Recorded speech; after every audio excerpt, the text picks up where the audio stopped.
We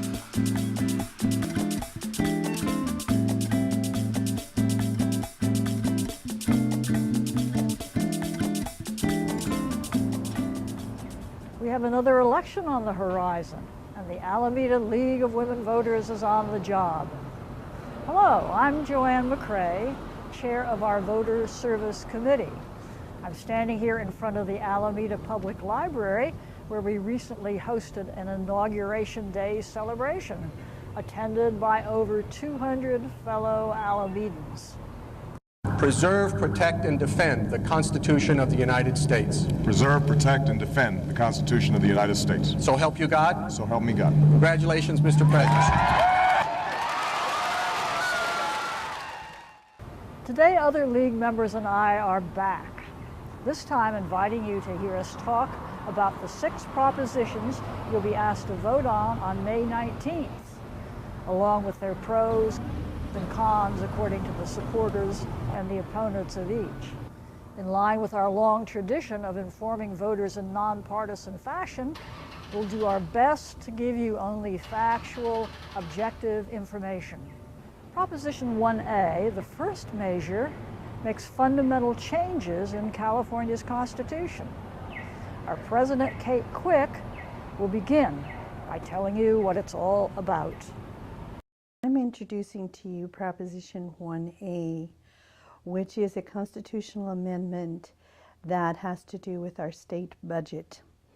I'd like to talk a little bit about our current situation right now. The general fund for the state of California is way out of balance. When we had a lot of revenue back in the 90s, we spent more money on new programs. That revenue now has dried up, and so we are without funds to fund those programs that we established back in the 90s. However, the voters did establish a reserve fund in 2004, a 5% reserve fund for the state to have every year to fund shortfalls.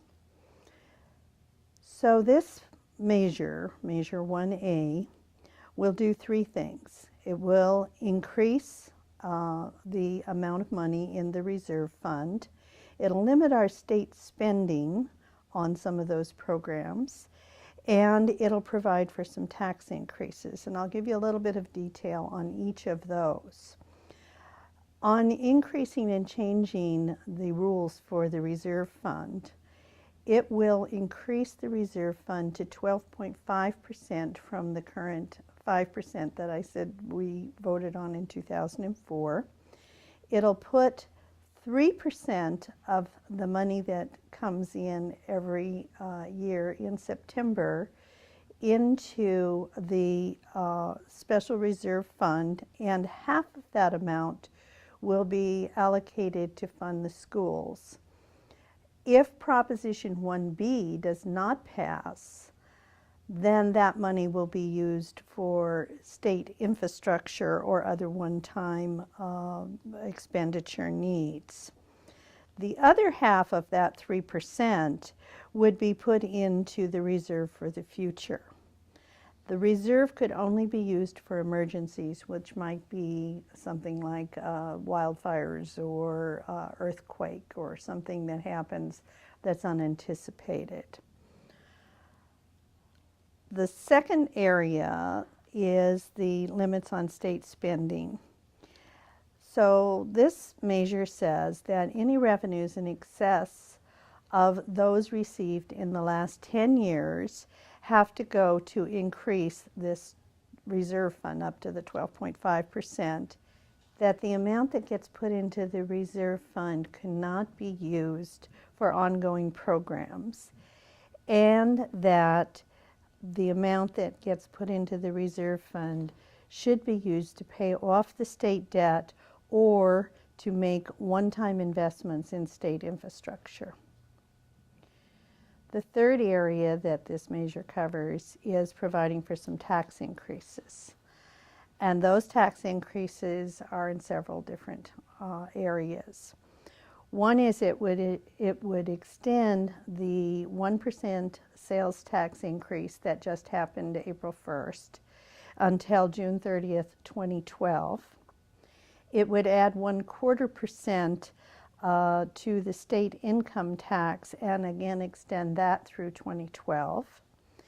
It would reduce the dependent tax credit that we now have beginning this year in 2009 and extend it to 2012. And it would add an additional 5% to the vehicle tax fee beginning May 19th of this year, and that's the date of the election, and extend it to 2013.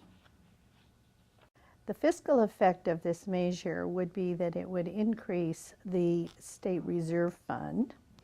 It might smooth out the state spending, but this is very difficult to predict, and nobody is quite sure how that might work. That would increase the revenues that the state would receive to offset this deficit to the tune of about $16 billion between January of 2010 and June of 2013, when these tax increases would expire. So what do the supporters say? The supporters say that it would provide for better rules for more responsible budgets, that it would allow the state to plan better, and that it would prevent the income that we get in boom times from being spent on ongoing programs. And that's where the smoothing out of the budget process gets involved. Who are the supporters? Budget Reform Now, which is the group that Governor Schwarzenegger has put together to support these measures that have gone on the ballot. The California Chamber of Commerce, the California Teachers Association, the California Taxpayers Association, and the National Tax Limitation Committee. The opponents say that it would ask the taxpayers to foot the bill for more state spending by increasing and extending these taxes. That the spending limits are too strict and could force service cuts even in good times.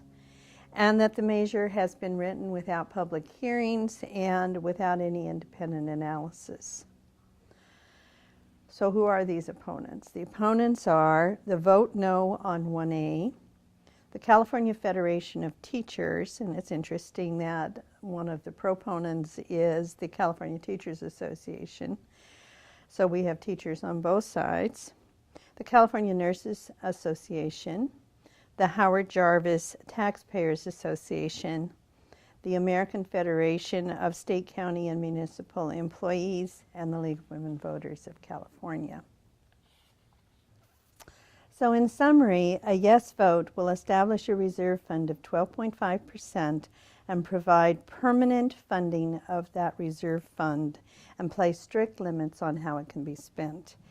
It would also limit the use of any extra state revenues to increase the investments in infrastructure, but not be able to be used for ongoing expenditures. It would extend the temporary tax increases for 1 or 2 more years. A no vote will leave the reserve fund at the current 5% and allow for temporary tax increases to end in either 2010 or 2011 unless the legislature approves them by a 2/3 vote.